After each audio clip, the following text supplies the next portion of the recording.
so-called trigger laws already passed in 13 states could ban abortion in large parts of the country. Here's how your smartphone could be used to prosecute you if you do decide to have an abortion in an area where it's criminalized. First of all, your phone is a major tracker of personal information. It records a huge volume of data, your browsing information, location data, and payment history. That, taken together, can reveal your most intimate activities, such as how many times you go to the bathroom. If a basic activity like reproductive health care becomes criminalized, experts say courts could then issue a warrant for your device, which would then reveal all of that personal information. If this all sounds a little too dystopian, that's because it is. Even with Roe intact, digital footprints have been used against people seeking to terminate pregnancies. Imagine a situation where a pregnant person is admitted to the hospital for treatment for a miscarriage. That person's phone could then be placed under surveillance under suspicion of having tried to induce that miscarriage. Not only that, privacy experts warn that law enforcement could actually sidestep the need for a warrant by going directly to private companies.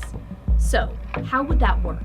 In case you didn't know, data brokers have been collecting your personal information for years, and they sell that data for a fee. Experts say there is actually precedent for law enforcement using data brokers to sidestep the Fourth Amendment. By issuing a broad subpoena or buying information in bulk, law enforcement could crack down on a large number of people at once. For example, they could use geofence or other location data, part of your digital footprint, to find everyone who had visited a clinic. That information becomes even more revealing when it's combined with health data.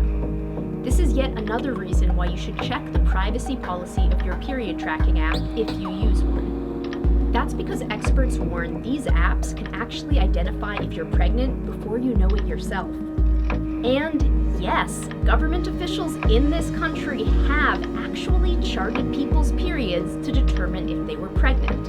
And no, HIPAA, or the Health Insurance Portability and Accountability Act, is not necessarily going to help you either. It's important to note that apps have no obligation to keep your data secure and private, and HIPAA does not really apply here. Basically, your vulnerability and privacy is in the hands of the companies that develop these software apps. That's why some privacy advocates call for pressuring these companies directly to keep your data private and safe. There are still ways to protect yourself, but relying on the government or the tech industry to do so isn't one of them.